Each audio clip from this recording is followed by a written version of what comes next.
make sure to check out our main channel, BDA Boxing, for all the latest podcasts and hard-hitting documentaries. Link in the description. Come on, hit that link.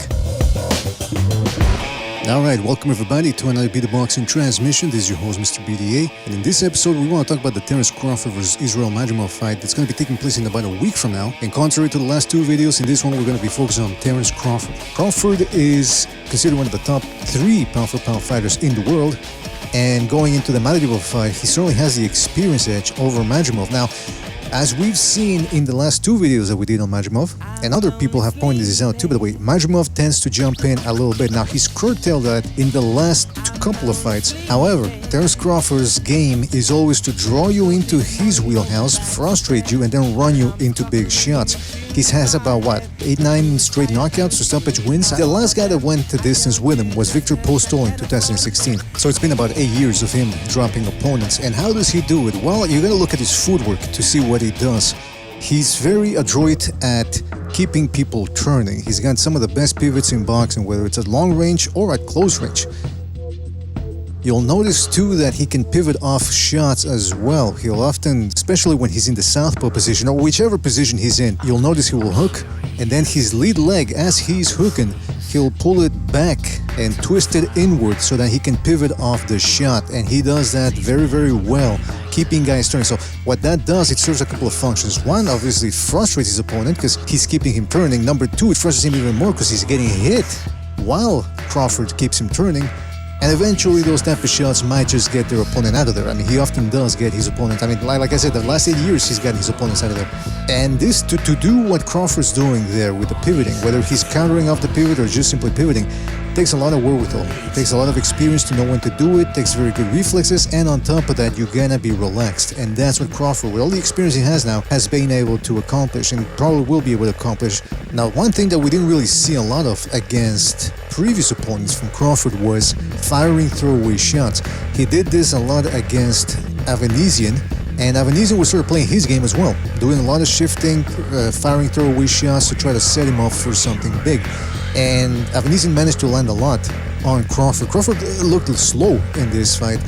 In hindsight, it might have been because he was willing to get inside Avanesian's wheelhouse to try to set him up for something big. Again, if you watch that fight, Crawford very relaxed, firing throwaway shots, just these little taps to keep Avanesian occupied, to maintain range, and then set him up for the big stuff, which he didn't end up coming later on in the fight. So as we can see, Crawford uses his feet, throwaway shots, counterpunching, great reflexes to set up opponents for the big stuff upstairs, which ends up taking them out.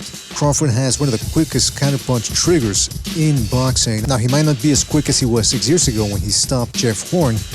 And Jeff Horn, a little bit like Madrimov, sort of likes to, shift with his feet. He likes to jump in with his shots, but of course Madrimov is a stronger and much better version, much more disciplined version of Jeff Horn. But you can see a little bit of what might be in store for Madrimov if he doesn't mind his P's and Q's in there and just starts jumping in. Now, what happens if Crawford starts frustrating him with the footwork that we mentioned earlier, and that forces Madrimov to jump in, and that ends up getting him caught?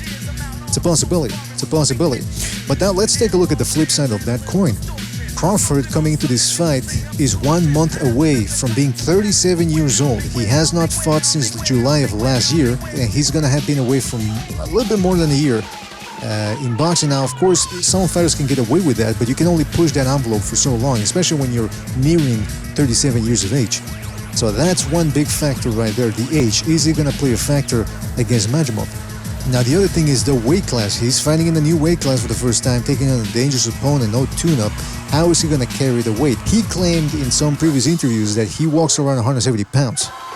I think he said that when he was a junior welterweight, so he might not have that much of a problem there up at 154, especially since a lot of people claim that he's very physically strong. So he might just be right at home at 154, especially as you get older. It's almost, sometimes it's better to go up in weight, not kill yourself anymore to make weight. But the big problem here is something that we've been mentioning a lot, when that is that Crawford is very hittable. Some people are going to say, yeah, but BDA isn't boxing, everybody gets hit. Yes, but can we agree that the reason why certain fighters get qualified as great defensive fighters and others don't is precisely because of that, because some guys get hit more than others. And Crawford, for being such an elite level fighter, top 3 pound for pound, he does tend to get hit a lot with some flush shots. And part of that has always been that he tends to drop his hands.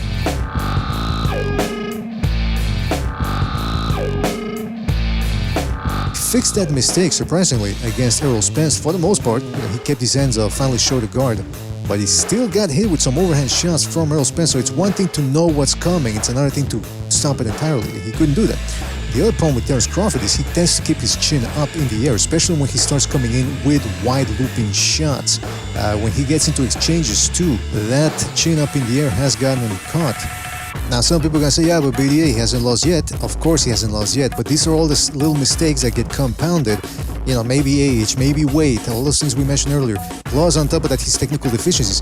At some point, those things will cost you against the wrong opponent. And that's what we're asking here. Is that going to happen to Crawford against Madrimov, who can crack with both hands? Now, the one thing that you have to notice here too, though, that is in Crawford's advantage appears to be speed. If you watch the Sean Porter fight, if you watch the Errol Spence fight, he looks incredibly quick. Whereas you compare him to Madrimov, well, Madrimov, he's not slow, but he certainly looks slower than Crawford. So that might be, if they get into a boxing match or in some sort of an exchange, the guy with the quicker fist will tend to get there early. But what if they get into a jabbing match? That's the other question that I have, because Madrimov, as we've seen in the last two videos, does have a very good jab, very straight, laser-like jab and heavy as well. And on top of that, he likes to tuck his chin in now, more than ever. He's got an improved guard. So when he's jabbing, he's hiding behind his shield, makes it harder to win or engage in a jabbing battle and snap his head back. Whereas Crawford, if you watch the Kell Brook fight, he was losing the jabbing battle. For as short as that fight was, he was losing that jab battle.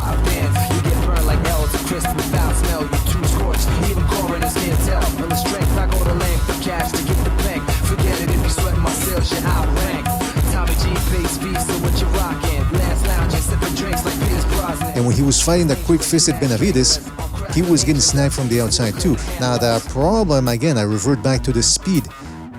Yeah, usually timing can beat speed, but I don't know if Madrimov has superior timing than Crawford. I know he's slower than Crawford, at least that's the way it looks like on film to me.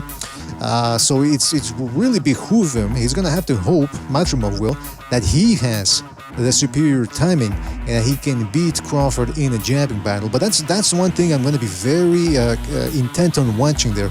If they get into a jabbing battle, who wins? Especially since Crawford tends to switch it, right? He goes from lefty to righty. Oftentimes he's been, the last couple of years, he's downright a southpaw. If he gets into his southpaw position, will Crawford manage to nullify Madrimov's jab? You can see some elite level fighters out-jab lefties.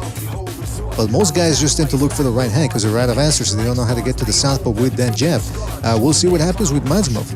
Anyway, those are all some of my preliminary observations about that fight. In the next video, I'm going to do a more detailed analysis, a couple of clips, back and forth, rewinding all that stuff of Terence Crawford's footwork and counter-punching abilities. For the moment, I'll leave you with this. Guys, let us know what you thought in the comment section below. Does Madrimov have a chance to pull off the upset here with his two-fisted attack? Is he too big, too young, too strong? And at this point, just better overall than Terence Crawford to pull off the win? Let us know what you think in the comment section below. Don't forget to like, subscribe. We'll catch you in the next one, fellas. Take it easy. Thanks for watching.